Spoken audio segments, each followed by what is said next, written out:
우리의 신앙의 대상인 하나님, 이 하나님은 어떤 분이신가? 내가 믿는 하나님이 어떤 분인지를 우리가 아는 것이 굉장히 중요합니다.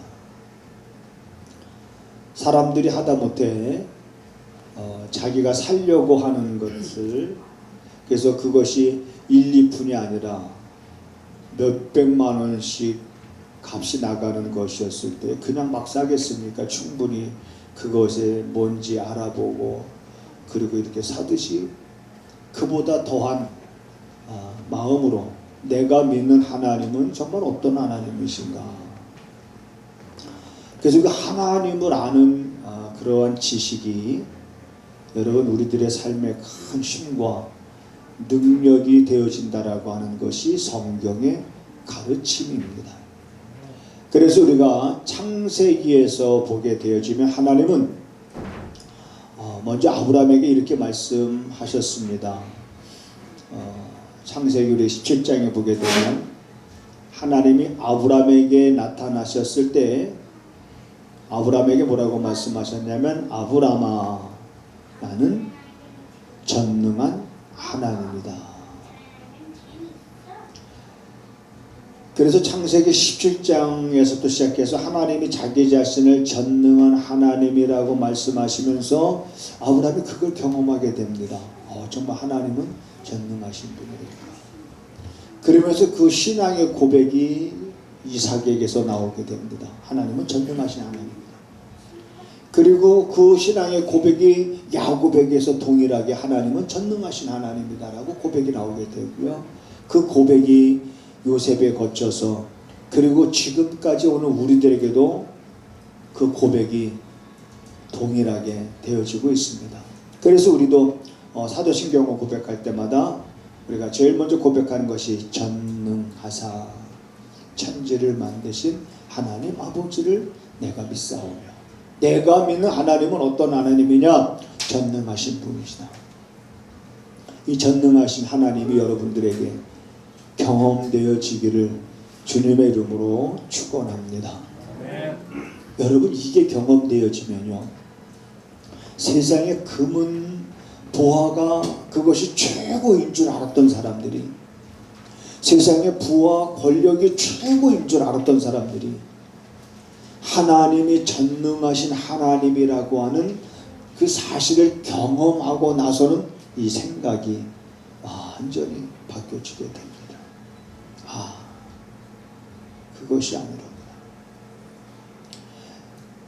그리고 나서 전능하신 그 하나님이 경험되어지고 나서 그 하나님께서, 전능하신 하나님께서 내게 하시는 그 말씀이 이제는 내 안에 들어오기 시작하면서부터 우리들의 여러분 삶은, 내 인생에 있어서의 나의 역사는 여러분 새롭게 기록되어져 가는 것을 우리가 경험하게 됩니다.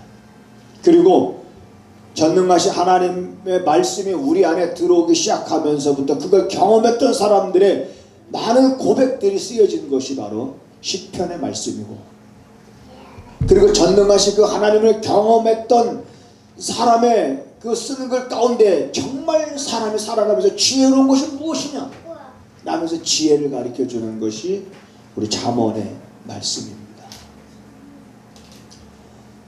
우리가 시편에서 몇 군데, 시편을 보면 거의 대부분 다 그렇습니다만은 한두 가지 시편의 말씀을 소개하면 이런 고백이 있습니다. 여호와는 나의 신과 방패시니 내 마음이 저를 의지한다. 그래서 의지하는 걸로 끝난 것이 아니죠. 이 시편 기자의 고백은 여호와는 나의 신과 방패시니 내 마음이 저를 의지하여 자기가 도움을 얻었다. 도움을 받았다. 도움을 받았음으로 인하여 내 마음이 크게 기뻐하고 내 노래로 저를 찬송하리로다. 경험하고 도움을 받음으로 인해서 내 마음이 크게 기뻐하고. 여러분, 우리 한번 따라서 하시겠습니다. 내 마음에 큰 기쁨이 흐르게 하소서. 이 내 마음의 큰 기쁨이라는 것은 내가 세상의 것을 잠시 소유했을 때 얻는 그런 기쁨이 아닌 거예요. 여러분, 집이 없는 사람, 저도 마찬가지입니다만, 월세를 살았을 때, 야, 전세로 가기만 해도 좋겠다. 참 진짜 꿈입니다, 전세로 가는 게. 그래서 전세로 갔을 때 여러분 그 기쁨이 얼마나 큰지. 근데 기쁨이 큰 건 사실인데 오래 못 가요. 오래 못 갑니다. 설사 여러분 또 우리가 전세로 살던 사람들은 또 뭐 집을 또 샀으면 그래서 집을 샀다고 쳐요. 그럼 얼마나 기쁘겠습니까? 근데 그 기쁨이 오래 가지 않습니다. 이 땅의 것은 우리가 소유할 때 잠시 기쁨은 가질 수 있지만 그 기쁨은 결코 오래가지 않습니다. 그 기쁨은 소유했을 때 누리는 기쁨은 내가 소유하지 못하고 어려움을 당하고 고난을 당하고 시련을 겪을 때는 맛볼 수 없어요, 기쁨을. 그렇지만 시편 기자의 고백처럼 하나님은 나의 신과 방패시니 내 마음이 하나님을 의지하여 도움을 얻었음을 고백한 이 시편 기자의 고백 속에서는 고난과 환난과 핍박과 어려움 속에서도 하나님의 도움으로 인해서 이 기쁨을 누리는 이러한 삶의 모습을 우리가 보게 된다면 여러분, 우리는 당연히 무엇을 쫓아가야 되는지 우리는 알게 됩니다. 또 이런 고백이 있습니다. 여호와는 나의 빛이요 나의 구원이시니 내가 누구를 두려워하리요. 여호와는 내 생명의 능력이시니 내가 누구를 무서워하겠느냐. 내가 두려워하는 게 뭐고 내가 무서워하는 것이 뭐냐. 하나님을 알지 못하는 사람들이 두려워하는 것은 자기가 갖고 있는 소유를 잃어버리는 것에 대한 두려움입니다. 자기가 하는 일이 안 됐을 것에 대한 두려움입니다.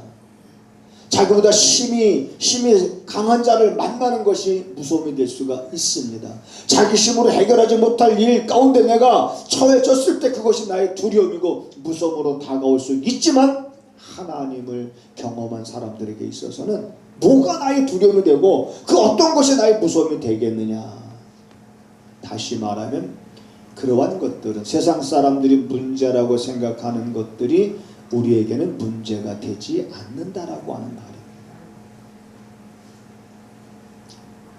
자, 저만 자꾸 얘기하면 이제 우리 아이들이 심심할 것 같으니까 또 질문 하나를 할게요. 그러면은 자, 뭐가 문제일까? 문제가 뭔지 우리가 살아가면서 사람들이 문제라고 생각하는 그 문제가 뭔지를 알아맞히는 사람은, 요즘에 아주 목사님이 돈이 많이 생겨서요, 여러분 맛있는 거 사줄 수 있습니다. 그러니까 정답 알아맞히는 분한테 내가 맛있는 피자를 비롯해서 뭐 치킨볼을 비롯해서 뭐 아무튼 뭐 다 사줄 테니까 우리 아이들 한번 맞춰보세요. 한번 대답해봐요. 혹시 맞을 줄 모르잖아. 생각이 뭐가 문제? 그래, 지율이 그 붓펜 써서 다 달아도 괜찮아. 가져. 그림 잘 그리네 보니까. 그 다음에 시온이 뭐가 문제다? 돈이 문제다. 엄마 아빠가 빨리 이제 돈을 많이 벌어야 되겠는데. 자, 그 다음에 지훈이 뭐가 문제? 자, 현지 뭐가 문제? 현지는 뭐가 문제일까? 문제가 이제 그 나이에 뭐가 문제인지 아직 경험을 못 해봤고, 이렇게 생각하십시오. 따라서 하시겠습니다. 문제가 아니라 하나님을 알지 못하는 것이 문제다. 네. 하나님을 알지 못하는 게 사실 그게 문제입니다. 우리가 하나님이 알면 문제가 아닌 거예요. 사람들이 문제라고 많이들 생각하고 있지만은 그 문제를 풀 수 있는 방법을 모르는 게 문제입니다. 문제가 있어도 여러분 그 문제를 해결할 수 있는 방법을 안다 그러면 그 문제가 되겠습니까? 그러니까 그 문제가 있지만 그 문제를 풀어갈 수 있는 방법, 그게 뭐냐? 우리가 알고 있는 하나님을 이 시편 기자들이 도움을 받았어요. 내가 하나님을 의지해서 그래서 내 마음이 크게 기쁘다는 이러한 고백들. 또 여러분 잘 아는 것처럼 여호와는 나의 목자시니 난 정말 부족함이 없습니다. 얼마 전에 전에 한번 얘기했죠. 제가 목사님 힘드시겠어요? 목사님 어려우시겠어요? 그렇게 말을 합니다. 그 사람들이 저를 봤을 때 자, 그 사람들이 봤을 때 저를 힘들고 어렵다라고 생각하는 기준이 뭘까요? 교회 작지요, 성도들 작지요. 그 뭐 헌금 얼마나 나오겠냐는 거예요. 그 목사님 살아가는데 당연히 힘들지. 그러니까 그 사람들은 이제 저를 위해서 하는 말이겠죠. 목사님 힘드시겠어요? 목사님 어려우시겠어요? 제가 그런 얘기를 합니다. 여러분들이 생각하는 것처럼 그럴 수도 있지만은 그러나 저는 그렇게 생각하지 않습니다. 없어도 부족하지 않고 있어도 남지 않습니다. 그 목사의 삶인 거예요. 여러분 목사가 돈독이라고 그래야 되나? 돈독이 올라가지고 돈만 생기면 확 모아둔다고 생각해요. 그래가지고 막 돈을 모아가지고 이건 내가 뭐 집을 사야 되고 그래서 그런 모습들이 성도들에게 비춰보세요. 성도들이 뭐라고 그러냐면 여기 왔던 어떤 분 가운데 우리 목사님, 우리 교회 목사님은요 돈독이 올랐어요. 이렇게 저한테 얘기를 해요. 아니 왜 그랬더니 아니 주식에 투자해가지고 목사님이 주식에 그렇게 투자를 한대요. 그게 뭐 불법은 아니잖아요. 주식에 투자하는 거. 근데 목사님이 돈을 벌기 위해서 주식에 투자한다라고 하는 거 그것이 좀 모양새가 좀 안 좋은 거죠. 성도들이 볼 때도 그러니까 여호와는 나의 목자시니 난 부족함이 없다. 여러분 이 고백이 그냥 다윗의 고백입니다. 이렇게 알면 의미가 없습니다. 내 고백이 돼야 되는 거예요. 여러분의 고백이 돼야 되는 겁니다.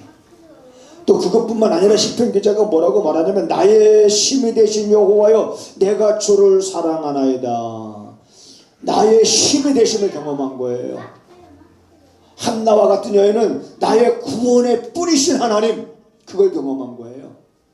그러니까 그러한 경험들을 통해서 하나님을 알아가니까 하나님을 아는 지식이 내 삶의 힘이 되고 내 삶의 힘이 되니까 부족함이 없음을 여러분 고백하고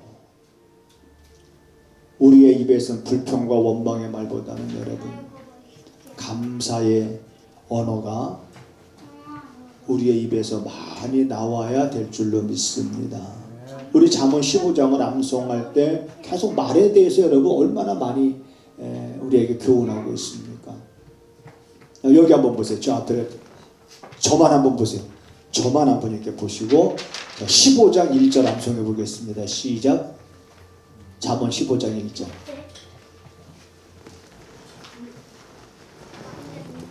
여러분 마스크 썼기 때문에 웃는 건지 또 여러분이 암송하고 있는 걸 좀 몰라요. 괜찮습니다. 제 귀에 다 들립니다. 유순한 대답은 분노를 쉬게 하여도 여러분 과격한 있죠. 이런 과격한 말은 노를 격동케 한다. 말이 근데 우리가 하나님을 알므로 인해서 이제는 내 마음이 다스려지게 되고 그러다 보면은 여러분 분을 쉽게 내지 않게 되고 노를 내 안에 그 마음의 노를 내가 이렇게 다스리게 되면서 우리 언어에도 많은 변화가 오게 돼. 제일 먼저 오는 변화가 내 언어의 변화입니다. 이제 뭘 만들까? 자, 우리 한번 따라서 하시겠습니다. 여호와는 나의 목자시니 내가 부족함이 없으리로다. 그래서 이제 여러분의 얼굴이 따라서 하시겠습니다. 주여, 내 얼굴이 복음이 되게 하소서. 얼굴이 복음이 된다는 말은 무슨 말입니까?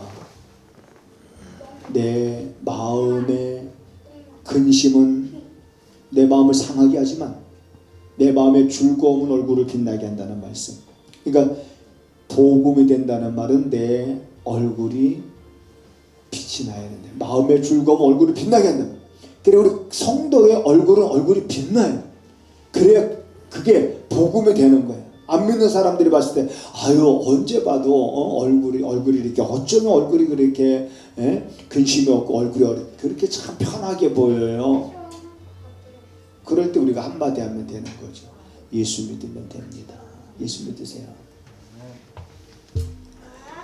하나님을 여러분 아는 지식만큼 길이 보입니다. 네. 지금 지율이가 몇 살이지? 7살이요. 7살이지. 그럼 지율이가 7살인데 엄마 아빠 알아보죠. 지율이가. 엄마 아빠 찾아보라고 그러면 제가 찾을까요 못 찾을까요? 찾죠. 그러면 그 다음에 지율이 보고 목사님 찾으라고 그러면 알까요? 뭐 찾아올까요? 찾죠. 자, 그 다음에 또 지율이한테 예를 들어서 뭐 하늘이 영화 어딨어? 그러면 지율아 하늘이 영화 있나 없나 찾아봐. 하늘이 영화 있어 없어? 응?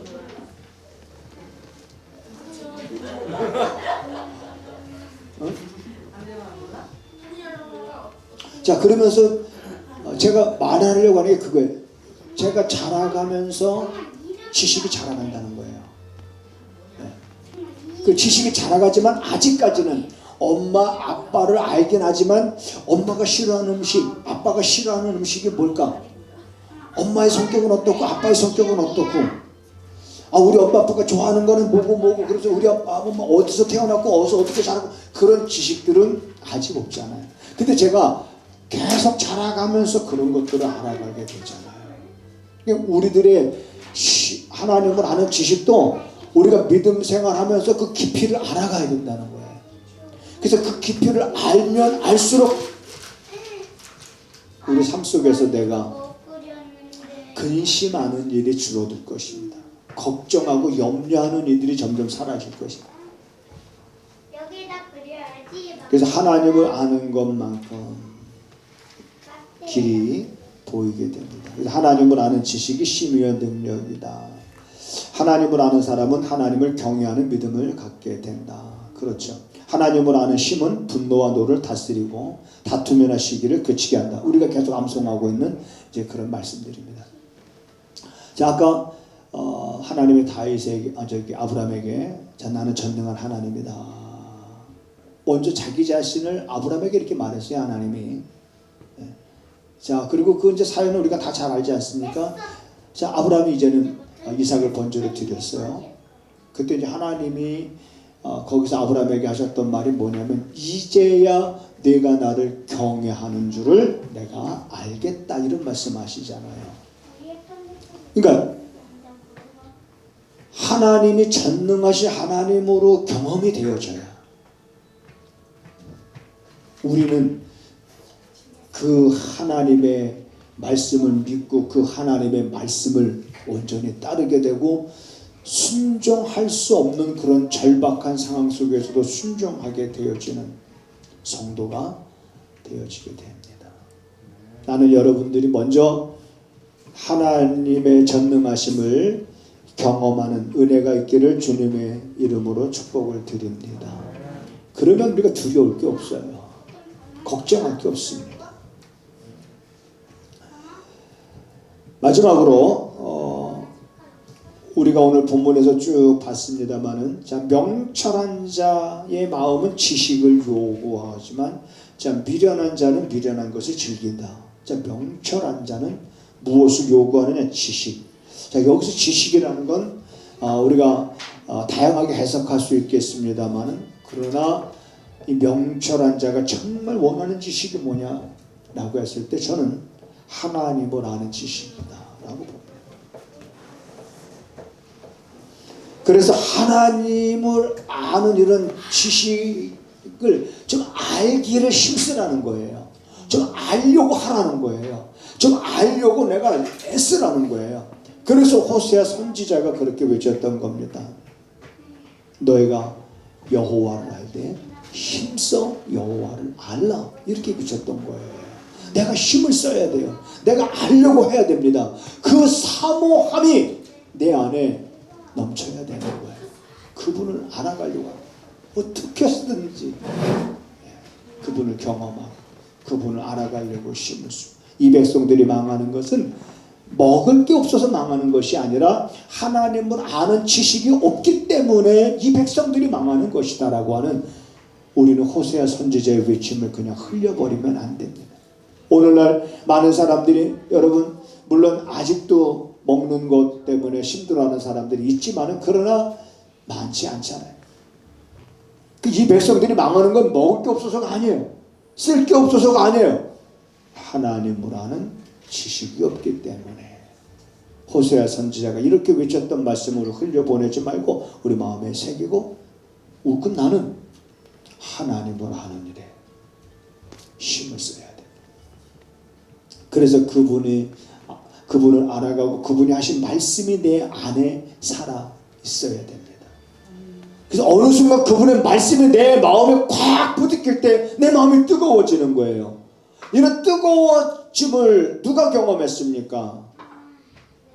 엠마오로 가던 두 제자가 부활하신 예수님이 나타나셨는데도 그들은 그 예수님이 부활하신지도 모르고 그분이 예수님인지도 알지도 못하고 그냥 같이 길을 걸어가면서 너희들이 주고받고 하는 이야기가 무슨 말이냐라고 묻는데도 묻는 분이 부활하신 예수님인지 몰라보는 거예요. 어떻게 그럴 수가 있습니까? 어떻게 그렇게 몰라볼 수가 있을까요?